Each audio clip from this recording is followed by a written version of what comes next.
Let's read the next chapter of The Borrowers. I hope you're kind of getting into the story. It's one of my favorites. It kind of gets going eventually. Kind of starts slow. You have to get to know the characters. Remember, we're hearing all of the information about the borrowers from Mrs. May, who's telling a story that her brother told her. Now, if you haven't picked it out already, her brother is the boy who saw Pod in the last chapter. So Pod was getting a teacup, and the boy saw him and basically helped him down with the teacup. So Pod wasn't really sure what's going to happen next. So they don't want to be found out. Here we go. Arrietty had not been asleep. She had been lying under her knitted coverlet, staring up at the ceiling. It was an interesting ceiling. Pod had built Arrietty's bedroom out of 2 cigar boxes, and on the ceiling, lovely painted ladies dressed in swirls of chiffon blew long trumpets against a background of blue sky. Below, there were feathery palm trees and small white houses set about a square. It was a glamorous scene, above all by candlelight. But tonight, Arrietty had stared without seeing. The wood of a cigar box is thin, and Arrietty, lying straight and still under the quilt, had heard the rise and fall of worried voices. She had heard her own name. She had heard Homily exclaim, "Nuts and berries, that's what they eat!" And she had heard, after a while, the heartfelt cry of, "What shall we do?" So, when Homily appeared beside her bed, she wrapped herself obediently in her quilt, and, padding in her bare feet along the dusty passage, she joined her parents in the warmth of the kitchen. Crouched in her little stool, she sat clasping her knees, shivering a little and looking from one face to another. Homily came beside her, and, kneeling on the floor, she placed an arm around Arrietty's skinny shoulders. "Arrietty," she said gravely, "you know about upstairs." "Well, what about it?" asked Arrietty. "You know, there are 2 giants." "Yes," said Arrietty, "Great-Aunt Sophie and Mrs. Driver." "That's right," said Homily, "and Crampfurl in the garden." She laid a roughened hand on Arrietty's clasped ones. "You know about Uncle Hen Dreary?" Arrietty thought a while. "Well, he went abroad," she said. "Emigrated," corrected Homily, "to the other side of the world, with Aunt Lupe and all the children, to a badger's set, a hole in a bank under a hawthorn hedge. Now, why do you think he did this?" "Oh," said Arrietty, her face alight, "to be out of doors, or to lie in the sun, to run in the grass, to swing on twigs like the birds do, to suck honey." "Nonsense, Arrietty!" exclaimed Homily sharply. "That's a nasty habit, and your Uncle Hen Dreary's a rheumatic sort of man. He emigrated," she went on, stressing the word, "because he was seen." "Oh," said Arrietty. "He was seen on the 23rd of April, 1892, by Rosa Pickhatchet on the drawing-room mantelpiece. Of all places," she added suddenly in a wondering aside. "Oh," said Arrietty. "I have never heard, nor no one has never seen fit to tell why he went on that drawing-room mantelpiece in the first place. There's nothing on it, your father assures me, which cannot be seen from the floor or by standing sideways on the handle of the bureau and steadying yourself on the key. That's what your father does if he ever goes into that drawing-room." "They said it was a liver pill," put in Pod. "Well, how do you mean?" asked Homily, startled. "A liver pill for Lupe," Pod spoke wearily. "Someone started a rumor," he went on, "that there were liver pills on the drawing-room mantelpiece." "Oh," said Homily, and looked thoughtful. "Well, I never heard of that." "Well, all the same," she exclaimed, "it was stupid and foolhardy. There is no way down except by the bell pull." They dusted him, they say, with a feather duster, and he stood so still alongside of Cupid that she might have never noticed him if he hadn't sneezed. She was new, you see, and didn't know the ornaments. We heard her screeching right here under the kitchen, and they could never get her to clean anything much after that wasn't chairs or tables, least of all the tiger skin rug. I don't hardly never bother with the drawing room, said Pod. Everything's got its place like, and they see what goes. There might be a little something left on a table, or down the side of a chair, but not without there's been company. And there never is no company, not for the last 10 or 12 years. Sitting here in this chair, I can tell you by heart every blessed thing that's in that drawing room. Working round from the cabinet by the window to the... There's a mint of things in that cabinet, interrupted Homily. Solid silver, some of 'em. A solid silver violin they got there, strings and all. Just right for our Arrietty. What's the good, asked Pod, of things behind glass? Well, couldn't you break it, suggested Arrietty. Oh, just a corner, just a little tap, just a... Her voice faltered as she saw the shocked amazement on her father's voice. On her father's face. Listen here, Arrietty, began Homily angrily, and then she controlled herself and patted Arrietty's clasped hands. Oh, she don't know much about borrowing, she explained to Pod. You can't blame her. She turned again to Arrietty. Borrowing's a skilled job, an art-like. Of all the families who've been in this house, there's only us left. And you know why for? 'Cause your father, Arrietty, is the best borrower that's been known in these parts since, well, before your granddad's time. Even your Aunt Lupe admitted that much. When he was younger, I seen your father walk the length of a laid dinner table after the gong was rung, taking a nut or sweet from every dish and down by a fold in the tablecloth as the first person came in at the door. He'd do it just for fun. Wouldn't you, Pod? Pod smiled wanly. There weren't no sense in it, he said. Maybe, said Homily, but you did it. Who else would have dared? I were young then, said Pod. He sighed and turned to Arrietty. You don't break things, lass.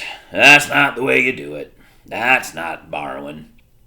Oh, we were rich then, said Homily. Oh, we did have some lovely things. You were only a tot, Arrietty, and wouldn't remember.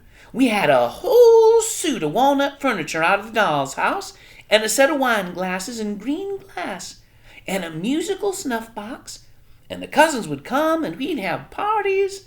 Do you remember, Pod? Not only the cousins, the harpsichords came. Why, everybody came, except those overmantels from the morning room. And we'd dance and dance, and the young people would sit out by the grating. 3 tunes that snuff box played: Clementine, God Save the Queen, and the Post-Chaise Gallop. We were the envy of everybody, even the overmantels. Oh, who were the overmantels? Asked Arrietty. Oh, you must have heard me talk about the overmantels, exclaimed Homily. That stuck-up lot who lived in the wall, high up among the lath and plaster, behind the mantelpiece in the morning room. And a strange lot they were.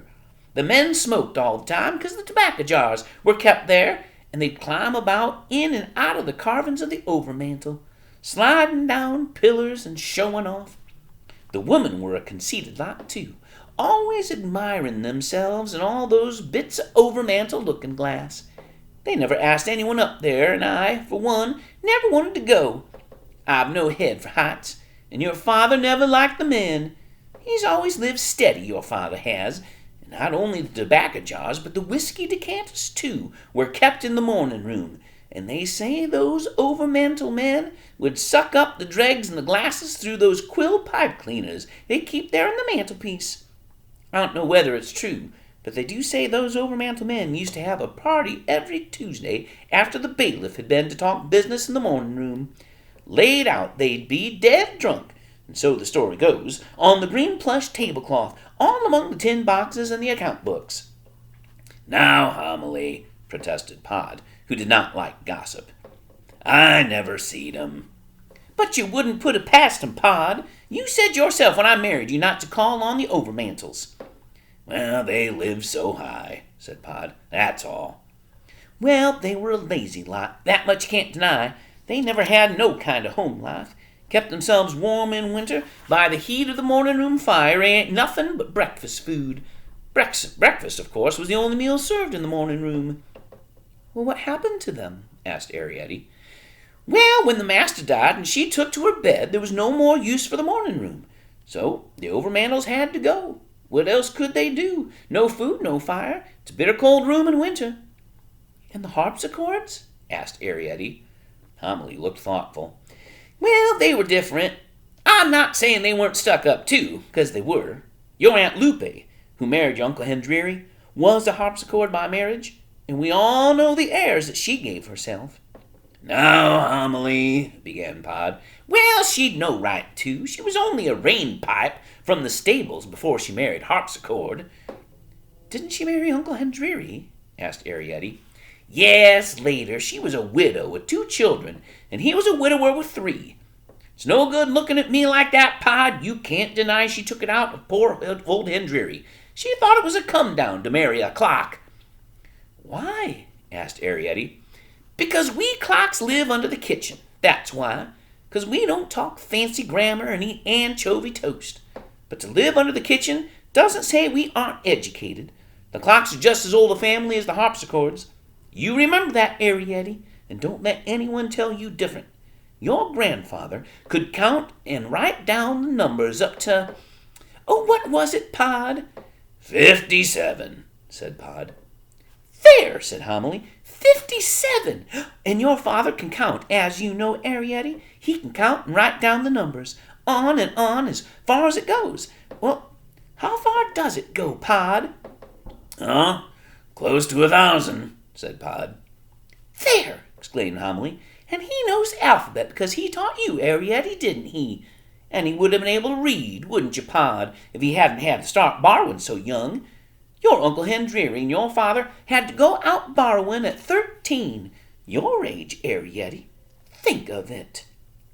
But I should like, began Arrietty. So he didn't have your advantages, went on Homily breathlessly. And just because the harpsichords lived in the drawing-room, they moved there in 1837 to a hole in the wainscot just behind where the harpsichord used to stand. If ever there was one, which I doubt, and were really a family called Linen Press or some such name and changed it to harpsichord. Well, what did they live on? Asked Arrietty. In the drawing-room. Afternoon tea, said Homily. Nothing but afternoon tea. No wonder the children grew up peaky. Of course, in the old days it was better. Muffins and crumpets and such, good rich cake and jams and jellies. And there was one old harpsichord who could remember syllabub of an evening. But they had to do their borrowing in such a rush, poor things. On wet days when the human beings sat all afternoon in the drawing-room, the tea would be brought in and taken away again without a chance of the harpsichords getting near it. And on fine days it might be taken out into the garden. Lupe's told me that sometimes there were days and days when they lived on crumbs and on water out of the flower vases. So you can't be too hard on them. Their only comfort, poor things, was to show off a bit and wear evening dresses and talk like ladies and gentlemen. Did you ever hear your Aunt Lupe talk? Yes. No. I can't remember. Oh, you should have heard her say parquet. That's all the stuff the drawing-room floor's made of. Parquet, she'd say. Parquet. Oh, it was lovely. Come to think of it, your Aunt Lupe was the most stuck-up of them all. Arrietty shivering, said Pod. We didn't get the little maid up to talk about Aunt Lupe. No, we did, cried Homily, suddenly contrite. You should have stopped me, Pod. There, my lamb, tuck this quilt right round you, and I'll get you a nice drop of piping hot soup. And yet, said Pod, as Homily, fussing at the stove, ladled the soup into the teacup, we did, in a way. Did what? Asked Homily. Get her here to talk about Aunt Lupe. Aunt Lupe, Uncle Hendry, and, he paused, Eglatina. Oh, let her drink her soup first, said Homily. There's no call for her to stop drinking, said Pod. All right. So we get to know a little bit more about the other borrowers who used to live in the house. And did you notice that they all have names based on where they live? Homily and Pod and Arrietty, their last name is Clock because you get to their house by going underneath the clock. The Overmantles have their name because the mantle is that little shelf over a fire, and an overmantle sometimes would be really fancy and it would have a looking glass or a mirror. And so those are the overmantles. The harpsichords lived near the harpsichord in the house. Did you notice, though, Homily's not really positive that there ever really was a harpsichord. So, and she thought that her actual last name was Drain Pipe, which that's the side of a house where the rain comes down. That's the drain pipe. So they all have kind of funny last names based on where they live. So it's one of the things I like about this story. Hope you're enjoying it.